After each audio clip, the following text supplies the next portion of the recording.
There is an ongoing controversy in my community about a proposed new ring road supported by the Bristol Mayor Marvin Rees. The City Council's idea is to have a new ring road cutting through the areas of Stockwood and Whitchurch. This road will, in theory, provide an alternative long-distance route for traffic heading across the south of Bristol and allow the council to introduce an additional 2,500 homes.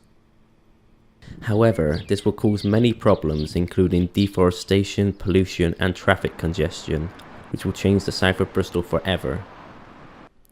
I spoke with local councillors Tim Kent and Harriet Clow, where they explained in detail what the problems of the plans are and what is being done to prevent them.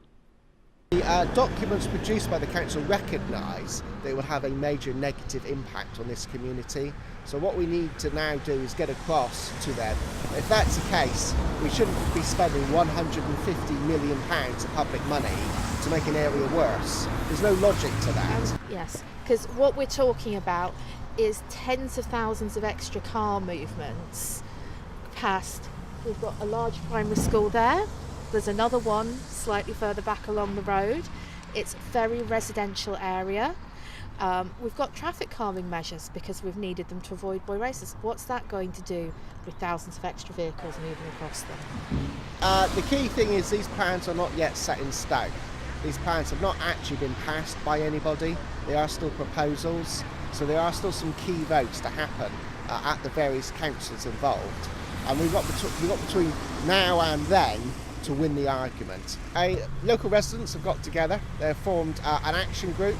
They have a Facebook group called South Bristol Wrong Road, which has thousands of people who have joined it. They've also raised money to help fight those funds. We've had public meetings as well. We're now discussing what's the next phase. Already hundreds of posters are up in windows. To find out more information about the No Ring Road Facebook group, I sat down with one of the co-founders, Faye Dicker, and she elaborated on what the group intends on achieving and what exactly are the main problems that they want to flag to the Mayor. The Wrong Road group formed initially as a Facebook group off the back of a meeting that Councillor Paul May called in Whitchurch Village, and that was the first public meeting that I had personally been made aware of at that point in time. I think that what we've primarily done is that we've educated people. We've helped people understand with clarity where the route is. It's really hard when you're trying to zoom in on a tiny little map to work out exactly where it is.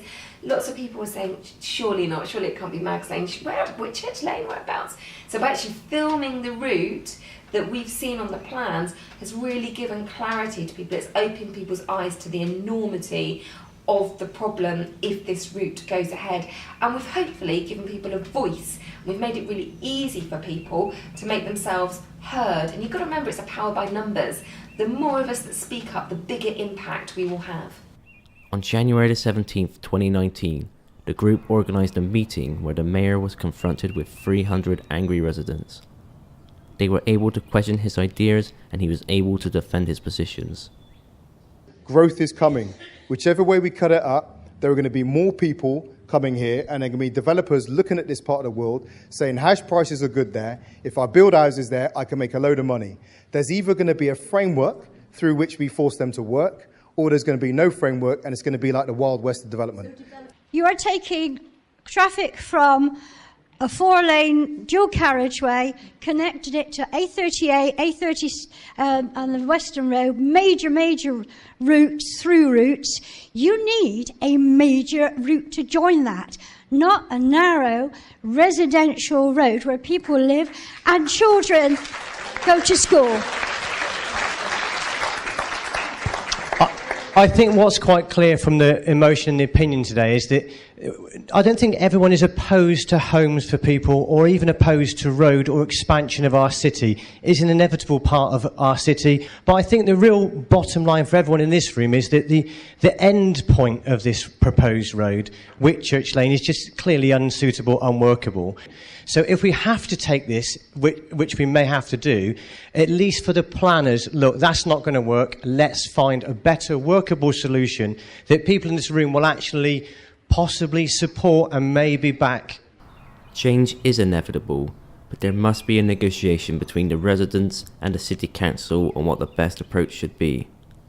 Therefore, we can build a community that can benefit from the increase in housing, but not suffer from the increase in air pollution, traffic congestion, and loss of environmental habitats. How we get there will be determined on whether the council makes sure that the plans benefit the local communities, rather than just the businesses outside of Bristol.